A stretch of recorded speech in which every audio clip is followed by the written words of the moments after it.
ಉತ್ತರ ಕರ್ನಾಟಕ ಸ್ಪೆಷಲ್ ಈ ಗೋಧಿ ಹುಗ್ಗಿನ ಹೇಗೆ ಮಾಡೋದು ಅಂತ ಇವತ್ತು ನೋಡ್ಕೊಂಬರೋಣ ವೀಕ್ಷಕರೇ. ಏನಂದರೆ ಈ ಗೋಧಿ ಹುಗ್ಗಿನ ಉತ್ತರ ಕರ್ನಾಟಕದ ಎಲ್ಲರೂ ಮಾಡ್ತಾರೆ. ಮನೆಯಲ್ಲಿ ಯಾವುದೇ ಒಂದು ಸಣ್ಣ ಪುಟ್ಟ ಫಂಕ್ಷನ್ ಆಗಿರ್ಬೋದು, ಮದುವೆ ಫಂಕ್ಷನ್ ಆಗಿರ್ಬೋದು, ಅಥವಾ ಹಬ್ಬ ಹರಿದಿನಗಳಲ್ಲಾಗಿರ್ಬೋದು, ಈ ಗೋಧಿ ಹುಗ್ಗಿನ ಸ್ವೀಟ್ ರೆಸಿಪಿಯಾಗಿ, ಸ್ವೀಟ್ ಡಿಶ್ ಆಗಿ ಕಾಮನ್ ಆಗಿ ಎಲ್ಲರೂ ಮಾಡ್ತಾರೆ. ಸೊ ಹಾಗಿದ್ರೆ ತಡ ಯಾಕೆ, ಇದನ್ನು ಮಾಡೋದು ಹೇಗಂತ ನೋಡ್ಕೊಂಬರೋಣ. ಅಲ್ಲಿವರೆಗೂ ನೀವು ನಮ್ಮ ಚಾನಲನ್ನು ಸಬ್ಸ್ಕ್ರೈಬ್ ಮಾಡಿಲ್ಲ ಅಂದರೆ ಪ್ಲೀಸ್ ಸಬ್ಸ್ಕ್ರೈಬ್ ಮಾಡಿ, ಮತ್ತು ಪಕ್ಕದಲ್ಲಿ ಬರೋ ಬೆಲ್ ಐಕಾನನ್ನು ಪ್ರೆಸ್ ಮಾಡಿ, ವಿಡಿಯೋನ ಲೈಕ್ ಮಾಡಿ, ಶೇರ್ ಮಾಡಿ ಅಂತ ಹೇಳ್ತಾ ಇದ್ದೀನಿ. So welcome back to Anuradha's kitchen. ಇವತ್ತು ನಾವು ಗೋಧಿ ಹುಗ್ಗಿನ ಮಾಡೋದು ಹೇಗಂತ ನೋಡ್ಕೊಂಬರೋಣ.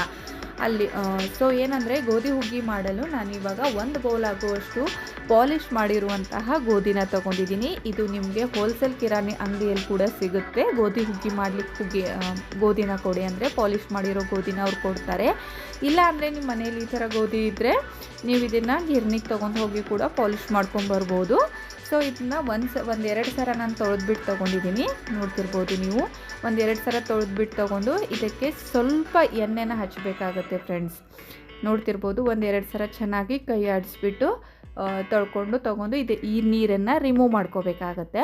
ಸೊ ರಿಮೂವ್ ಮಾಡ್ಕೊಂಡಾದ್ಮೇಲೆ ಇದಕ್ಕೆ ಸ್ವಲ್ಪ ನಾರ್ಮಲ್ ನಾವು ಕುಕ್ಕಿಂಗ್ ಆಯಿಲ್ ಅಂತೀವಲ್ಲ, ಆ ಆಯಿಲನ್ನು ಹಚ್ಚಿಬಿಟ್ಟು, ಇಲ್ಲಾಂದರೆ ತುಪ್ಪನೂ ಹಚ್ಚಿದ್ರೂ ಕೂಡ ಪರವಾಗಿಲ್ಲ, ಬಟ್ ಆಯಿಲನ್ನೇ ಹಚ್ಚಿ ಅಂತ ನಾನು ಹೇಳ್ತಾ ಇದ್ದೀನಿ. ಸೊ ನಾನು ಯಾವಾಗಲೂ ಆಯಿಲನ್ನೇ ಹಚ್ಚೋದ್ರಿಂದ ಸೊ ಚೆನ್ನಾಗಿ ಒಂದ್ಸಲ ಹಚ್ಚಿಬಿಟ್ಟು ಒಂದು ಕುಕ್ಕರನ್ನು ತಗೊಂಡು ಹಚ್ಕೊಂಡಿರುವಂತಹ ಆಯಿಲ್ ಗೋಧಿ ಏನಿದೆಯಲ್ಲ ಅದನ್ನು ಎಲ್ಲನೂ ಕುಕ್ಕರಿಗೆ ಹಾಕ್ಕೊಳ್ಳೋಣ ಫ್ರೆಂಡ್ಸ್. ಕುಕ್ಕರಿಗೆ ಹಾಕ್ಕೊಂಬಿಟ್ಟು ಇದಕ್ಕೆ ನೀರು ಹಾಕ್ಕೋಬೇಕಾಗತ್ತೆ. ಸ್ವಲ್ಪ ನೀರನ್ನು ಜಾಸ್ತಿನೇ ಹಾಕ್ಕೊಳ್ಳಿ, ಯಾಕಂದರೆ ಚೆನ್ನಾಗಿ ಅದು ಕುದಿಬೇಕಾಗತ್ತೆ. ಸ್ವಲ್ಪ ಒಂದು ತೆಮ್ಗೆ ನೀರಾದರೂ ಹಾಕಬೇಕಾಗತ್ತೆ. 1ರಿಂದ 1.5 ತೆಮ್ಗೆ ನೀರನ್ನು ನಾನಿಲ್ಲಿ ಹಾಕ್ತಾಯಿದ್ದೀನಿ. ಸ್ವಲ್ಪ ಕಡಿಮೆ ಆದರೂ ಕೂಡ ಪರವಾಗಿಲ್ಲ, ನಂತರ ನಾವು ಬಿಸಿ ನೀರನ್ನು ಮಾಡ್ಕೊಂಡು ಹಾಕಿದ್ರೂ ಕೂಡ ನಡೆಯುತ್ತೆ ಫ್ರೆಂಡ್ಸ್. ಅದಾದಮೇಲೆ ಮತ್ತೆ ಸ್ವಲ್ಪ ಎಣ್ಣೆನ ಹಾಕಿಬಿಟ್ಟು, 1 ಸ್ಪೂನು, ಜಾಸ್ತಿ ಏನೂ ಇಲ್ಲ, 1 ಸ್ಪೂನ್ ಎಣ್ಣೆನ ಹಾಕಿಬಿಟ್ಟು ಕುಕ್ಕರ್ ಮುಚ್ಚಳನ ಮುಚ್ತಾ ಇದ್ದೀನಿ. ಮಿನಿಮಮ್ ಏನು ಇಲ್ಲ ಅಂದರೆ ಒಂದು 10ರಿಂದ 12 ಸಿಟ್ಟಿನಾದರೂ ಇದಕ್ಕೆ ನಾವು ತೊಗೋಬೇಕಾಗುತ್ತೆ ಫ್ರೆಂಡ್ಸ್. ಆವಾಗ ಇದು ಚೆನ್ನಾಗಿ ಸ್ಮೂತಾಗಿ ಕುದಿಯುತ್ತೆ. ಅದು ಆಗೋವರೆಗೂ ನಾನು ಇಂಗ್ರೀಡಿಯೆಂಟ್ಸ್ನ ತೋರಿಸ್ತಾ ಇದ್ದೀನಿ. ಇದನ್ನು ಡಿಸ್ಕ್ರಿಪ್ಷನ್ ಬಾಕ್ಸಲ್ಲಿ ಕೂಡ ಇನ್ ಡೀಟೇಲಾಗಿ ನಿಮಗೆ ಕೊಡ್ತೀನಿ, ನೀವು ಹೋಗಿ ಚೆಕ್ ಮಾಡಿ ಫ್ರೆಂಡ್ಸ್. ಸೊ ಈಗ ಮಿನಿಮಮ್ ಏನಿಲ್ಲ ಅಂದರೂ ಒಂದು 45 ಮಿನಿಟ್ಸ್ ಆದರೂ ಇದಕ್ಕೆ ಬೇಕಾಗುತ್ತೆ ಚೆನ್ನಾಗಿ ಕುದಿಲಿಕ್ಕೆ. ಸೊ ಮೀಡಿಯಮ್ ಫ್ಲೇಮಲ್ಲಿ ಇಟ್ಕೊಂಡು ಒಂದು 45 ಮಿನಿಟ್ಸ್ ಆದರೂ ಇದನ್ನು ಕುದಿಸ್ಕೊಳ್ಳಿ. ಇವಾಗ ನೋಡ್ಬೋದು ಎಲ್ಲ ಗೋಧಿನೂ ಡಬಲ್ ಸೈಜ್ ಆಗಿದೆ ಮತ್ತು ತುಂಬ ಸ್ಮೂತಾಗಿ ಬಂದಿದೆ. ಕೈಯಲ್ಲಿ ನಿಮಗೆ ನಾನು ತೋರಿಸ್ತಾ ಇದ್ದೀನಿ, ಚೆನ್ನಾಗಿ ಕೈಯಿಂದ ಪ್ರೆಸ್ ಮಾಡಿದ ತಕ್ಷಣ ಅದು ಎಷ್ಟು ಚೆನ್ನಾಗಿ ಸ್ಮೂತಾಗಿ ಬಂದಿದೆ ಅಂತ ಮೃದುವಾಗಿ ನಿಮಗೆ ಕಾಣ್ತಾ ಇದೆ ಫ್ರೆಂಡ್ಸ್. ಸೊ ಇದಾದಮೇಲೆ ಒಂದು ಮ್ಯಾಶರ್ನ ತೊಗೊಂಡ್ಬಿಟ್ಟು ನಾವು ಇದನ್ನು ಚೆನ್ನಾಗಿ ಮ್ಯಾಶ್ ಮಾಡ್ಕೋಬೇಕಾಗುತ್ತೆ.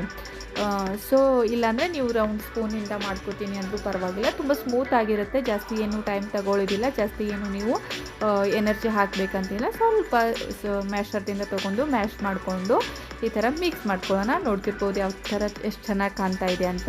ಸೊ ಲಾಸ್ಟ್ ಫೈನಲ್ ರಿಸಲ್ಟ್ ಹೇಗೆ ಬರುತ್ತೆ ಅಂತ ನೀವು ನೋಡಬೇಕಂದ್ರೆ ವಿಡಿಯೋನ ಸ್ಕಿಪ್ ಮಾಡದೆ ನೋಡಿ ಫ್ರೆಂಡ್ಸ್. ಮತ್ತು ನೀವು ಯಾವ ಥರ ಮಾಡ್ತೀರಾ ಅಂತ ನನಗೆ ಕಮೆಂಟ್ ಬಾಕ್ಸಲ್ಲಿ ತಿಳಿಸಿ ಅಂತ ಹೇಳ್ತಾ ಇದ್ದೀನಿ. ಇದಾದಮೇಲೆ ಮತ್ತೆ ನಾನು ಗ್ಯಾಸ್ ಸ್ಟೋವ್ನ ಆನ್ ಮಾಡಿಬಿಟ್ಟು ಚೆನ್ನಾಗಿ ಇದನ್ನು ಒಂದ್ಸಲ ಬಬಲ್ ಬರೋವರೆಗೂ ಕುದಿಸ್ಕೊತಾ ಇದ್ದೀನಿ. ಆಮೇಲೆ ನಾವು ತೊಗೊಂಡಿರುವಂತಹ ಎಲ್ಲ ಮಸಾಲೆಗಳನ್ನು ಇದಕ್ಕೆ ಒಂದೊಂದಾಗಿಯೇ ಹಾಕ್ತಾ ಹೋಗಬೇಕಾಗುತ್ತೆ.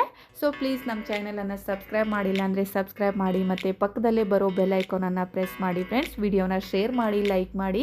ಸೊ ನೀವು ಯಾವ ಥರ ಮಾಡ್ತೀರಾ ಅಂತ ನನಗೂ ಕೂಡ ಕಮೆಂಟ್ ಬಾಕ್ಸಲ್ಲಿ ತಿಳಿಸಿ. ಈ ವಿಡಿಯೋ ನಿಮ್ಗೆ ಇಷ್ಟ ಆಗಿದ್ದಲ್ಲಿ ನೀವು ಇದನ್ನು ಟ್ರೈ ಮಾಡ್ತೀರಾ ಮನೆಯಲ್ಲಿ ಅಂತ ನಾನು ಅನ್ಕೋತಾ ಇದ್ದೀನಿ. ಸೊ ಇದು ಚೆನ್ನಾಗಿ ಬಾಯ್ಲ್ ಆದಮೇಲೆ ಇದಕ್ಕೆ ನಾನು ಬೆಲ್ಲನೂ ಕೂಡ ಹಾಕ್ತಾಯಿದ್ದೀನಿ. ಬೆಲ್ಲ ಮತ್ತು ಸಕ್ಕರೆನ, ನೀವು ಸಕ್ಕರೆ ಬೇಡ ಅಂದರೆ ಸ್ಕಿಪ್ ಕೂಡ ಮಾಡ್ಕೋಬೋದು. ಸ್ವಲ್ಪ ಬೆಲ್ಲದ ಕ್ವಾಂಟಿಟಿನ ಜಾಸ್ತಿ ಮಾಡಿದರೂ ಕೂಡ ಪರವಾಗಿಲ್ಲ. ಸೊ ಸ್ವಲ್ಪ ಬೆಲ್ಲ ಅಂದರೆ 150 ಗ್ರಾಮ್ ಆಗುವಷ್ಟು ಬೆಲ್ಲನ ಹಾಕ್ತಾಯಿದ್ದೀನಿ, ಮತ್ತು ಸ್ವಲ್ಪ ಸಕ್ಕರೆನ ಹಾಕ್ತಾಯಿದ್ದೀನಿ. ನಾನು ತೊಗೊಂಡಿರೋ ಕ್ವಾಂಟಿಟಿ ಕೂಡ ತುಂಬ ಕಡಿಮೆ ಗೋಧಿ ಕ್ವಾಂಟಿಟಿ, ನಿಮ್ಗೆ ಗೊತ್ತಿದೆ. ಕಡಿಮೆ ಅಂದರೂ ಏನಿಲ್ಲ ಅಂದರೂ ಒಂದು 6ರಿಂದ 7 ಜನ ಇದನ್ನು ಆರಾಮಾಗಿ ತಿನ್ಬೋದು ಫ್ರೆಂಡ್ಸ್.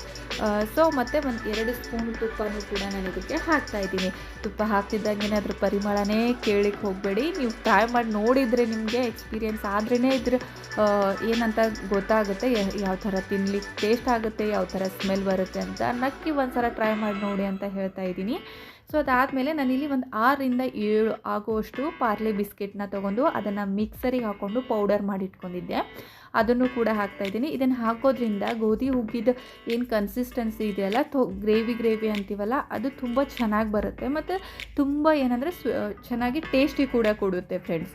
ಇಲ್ಲಾಂದರೆ ನೀವು ಇದಕ್ಕೆ ಸ್ವಲ್ಪ ಖವ ಅಂತೀವಲ್ಲ ಅದನ್ನು ಹಾಕ್ಬೋದು. ಬಟ್ ಅದಕ್ಕಿಂತ ಈಸಿಯಾಗಿ ಇದೇ ಮನೇಲಿ ಎಲ್ಲರೂ ಮನೇಲೂ ಪಾರ್ಲೇಜಿ ಬಿಸ್ಕೆಟ್ ಇರುತ್ತೆ. ಸೊ ಪಾರ್ಲೇಜಿ ಬಿಸ್ಕೆಟ್ನ ಒಂದು 5ರಿಂದ 6 ತೊಗೊಂಬಿಟ್ಟು ಚೆನ್ನಾಗಿ ಅದನ್ನು ಪೌಡರ್ ಮಾಡ್ಕೊಂಡು ಹಾಕಿ, ಡೈರೆಕ್ಟಾಗಿ ಪಾರ್ಲೇಜಿ ಬಿಸ್ಕೆಟ್ನ ಹಾಕ್ಕೊಡೋಕೆ ಹೋಗ್ಬಿಡಿ, ಗಂಟು ಆಗಿಬಿಡುತ್ತೆ. ಪೌಡರ್ ಮಾಡಿಕೊಂಡೇ ಹಾಕ್ಕೊಳ್ಳಿ. ಆಮೇಲೆ ಇದಾದಮೇಲೆ ಸ್ವಲ್ಪ ಅದಕ್ಕೆ ರುಚಿಗೆ ತಕ್ಕಷ್ಟು ಉಪ್ಪನ್ನು ಹಾಕ್ತಾಯಿದ್ದೀನಿ. ಸ್ವಲ್ಪ ಪ್ರಮಾಣದಲ್ಲಿ ಹಾಕ್ಕೊಳ್ಳಿ, ಜಾಸ್ತಿ ಬೇಡ. ಇದು ಸ್ವೀಟ್ ರೆಸಿಪಿ ಆಗಿರೋದ್ರಿಂದ ಸ್ವಲ್ಪ ಪ್ರಮಾಣದಲ್ಲಿ ಉಪ್ಪನ್ನು ಸೇರಿಸ್ಕೊಳ್ಳಿ. ಆಮೇಲೆ ಸ್ವಲ್ಪ ಬಾದಾಮನ್ನ ನಾನು ಕಟ್ ಮಾಡಿಟ್ಕೊಂಡಿದ್ದೆ, ಚಿಕ್ಕ ಪೀಸ್ ಆಗಿರೋದು ಬಾದಾಮು ಮತ್ತು ಏಲಕ್ಕಿ, ಜಾಜಿಕಾಯಿ ಹಾಗೂ ಗಸಗಸೆನ ಸ್ವಲ್ಪ ಬಿಸಿ ಮಾಡಿಬಿಟ್ಟು ಪೌಡರ್ ಮಾಡಿ ಇಟ್ಕೊಂಡಿದ್ದೆ. ಅದನ್ನೆಲ್ಲನೂ ಸೇರಿಸ್ತಾ ಇದ್ದೀನಿ. ಮತ್ತು 1ರಿಂದ 2 ಸ್ಪೂನ್ ಆಗೋವಷ್ಟು ಡ್ರೈ ಕೋಕೋನಟ್ ಕೂಡ ಹಾಕ್ತಾಯಿದ್ದೀನಿ. ಸೊ ಏನಂದರೆ ಫ್ರೆಂಡ್ಸ್, ನೀವು ಬೇಕೆಂದರೆ ಹಸಿ ಕೊಬ್ಬರಿನೂ ಕೂಡ ಇದಕ್ಕೆ ಸೇರಿಸ್ಕೋಬೋದು, ಚಿಕ್ಕದಾಗಿ ಪೀಸನ್ನು ಮಾಡಿಕೊಂಡು. ಸೊ ಜಾಸ್ತಿ ನಿಮ್ಗೆ ಇಷ್ಟ ಆಗುತ್ತೆ ಅಂದರೆ ಸ್ವಲ್ಪ ಜಾಸ್ತಿ ಕ್ವಾಂಟಿಟಿಯಲ್ಲಿ ಕೊಬ್ಬರಿನ ಹಾಕಿ, ಇಲ್ಲ ಅಂದರೆ ಸ್ವಲ್ಪ ಕಡಿಮೆ ಹಾಕಿದ್ರೂ ಪರವಾಗಿಲ್ಲ. ಏನೂ ಬೇಡ ಅನ್ನೋದಾದರೆ ಹಾಕದೇ ಇದ್ದರೂ ಕೂಡ ಪರವಾಗಿಲ್ಲ ಫ್ರೆಂಡ್ಸ್, ನಡೆಯುತ್ತೆ, ಯಾವುದೇ ಥರ ಪ್ರಾಬ್ಲಮ್ ಇಲ್ಲ. ಸೊ ಇವಾಗ ನೀವು ನೋಡ್ತಿದ್ರಲ್ಲ ಎಷ್ಟು ಚೆನ್ನಾಗಿ ಬಂದಿದೆ ಅಂತ. ಕನ್ಸಿಸ್ಟೆನ್ಸಿ ಕೂಡ ನೀವು ನೋಡ್ತಿರ್ಬೋದು, ತುಂಬ ಚೆನ್ನಾಗಿದೆ. ಸ್ಮೆಲ್ ಕೂಡ ತುಂಬ ಚೆನ್ನಾಗಿ ಬರ್ತಾಯಿದೆ. ಒಂದು ಸಲ ನಕ್ಕಿ ಟ್ರೈ ಮಾಡಿ ನೋಡಿ. ಇವಾಗ ಸರ್ವಿಂಗ್ ಮಾಡ್ತಾಯಿದ್ದೀನಿ. ನಾನು ನೋಡ್ತಿರ್ಬೋದು ಒಂದು ಸರ್ವಿಂಗ್ ಬೌಲ್ನ ತೊಗೊಂಡಿದ್ದೀನಿ. ಸೊ ಅದಕ್ಕೆ ಹುಗ್ಗೆನ ಹಾಕ್ತಾಯಿದ್ದೀನಿ. ನೋಡ್ತಿದ್ದೀರಲ್ಲ ವಿಡಿಯೋದಲ್ಲಿ ಎಷ್ಟು ಚೆನ್ನಾಗಿ ಬಿಸಿಯಾಗಿದೆ. ತಿನ್ನಲಿ ಕೂಡ ತುಂಬ ಚೆನ್ನಾಗಿರುತ್ತೆ. ಇದನ್ನು ಒಂದು 2 ದಿನ ಆದರೂ ನೀವು ಇಟ್ಬಿಟ್ಟು ತಿನ್ಬೋದು, ಯಾವುದೇ ರೀತಿ ಪ್ರಾಬ್ಲಮ್ ಇಲ್ಲ. ಅದಕ್ಕೆ ಯಾವುದೇ ಹಳ್ಸ್ ಹೋಗೋದಿಲ್ಲ ಅದು. ಸೊ ಒಂದು ಬೌಲಲ್ಲಿ ನಾನು ಹುಗ್ಗೆನ ಹಾಕಿದ್ದೀನಿ. ಸೊ ಹುಗ್ಗೆ ಅಂದಮೇಲೆ ಸೈಡಲ್ಲಿ ಪಾಪಡ್ ಕೂಡ ಬೇಕಾಗುತ್ತೆ, ಸಂಡಿಗೆ ಪಾಪಡು ಈ ಥರ. ಸೊ ಇದನ್ನು ಹಾಲಿನ ಜೊತೆಗೆ ತಿಂದರೆ ತುಂಬ ಚೆನ್ನಾಗಿರುತ್ತೆ. ನಿಮ್ಗೆ ಹಾಲು ಲೈಕ್ ಆಗೋದಿಲ್ಲ ಅಂದರೆ ನೀವು ಹಾಗೆ ಕೂಡ ತಿನ್ಬೋದು. ಆಲ್ರೆಡಿ ತುಪ್ಪ ಅಂತೂ ನಾನು ಹಾಕಿದ್ದೀನಿ, ಸ್ವಲ್ಪ ಹಾಲನ್ನು ತೊಗೊಂಡಿದ್ದೀನಿ. ಮತ್ತು ಸಂಡಿಗೆ ಬೇಕಲ್ವಾ ಸ್ವೀಟ್ ರೆಸಿಪಿ ಆದಮೇಲೆ. ಸೊ ಈ ಥರ ಒಂದು ಸ್ವಲ್ಪ ಸಂಡಿಗೆನೂ ಕೂಡ ಸೈಡಲ್ಲಿದ್ದರೆ ತುಂಬ ಚೆನ್ನಾಗಿರುತ್ತೆ. ಸೊ ನಕ್ಕೆ ಈ ರೆಸಿಪಿನ ಟ್ರೈ ಮಾಡಿ ನೋಡಿ ಅಂತ ನಾನು ನಿಮಗೆ ಹೇಳ್ತಾ ಇದ್ದೀನಿ.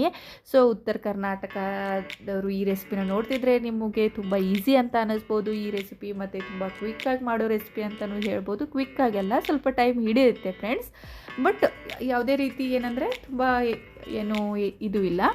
ಸೊ ಇದು ನಿಮ್ಗೆ ಲೈಕ್ ಆಗಿದ್ದರೆ ನನ್ನ ವಿಡಿಯೋನ ಲೈಕ್ ಮಾಡಿ ಫ್ರೆಂಡ್ಸ್. ಮುಂದಿನ ವಿಡಿಯೋ ಜೊತೆ ಸಿಗ್ತೀನಿ. ಅಲ್ಲಿವರೆಗೂ ಬಾಯ್.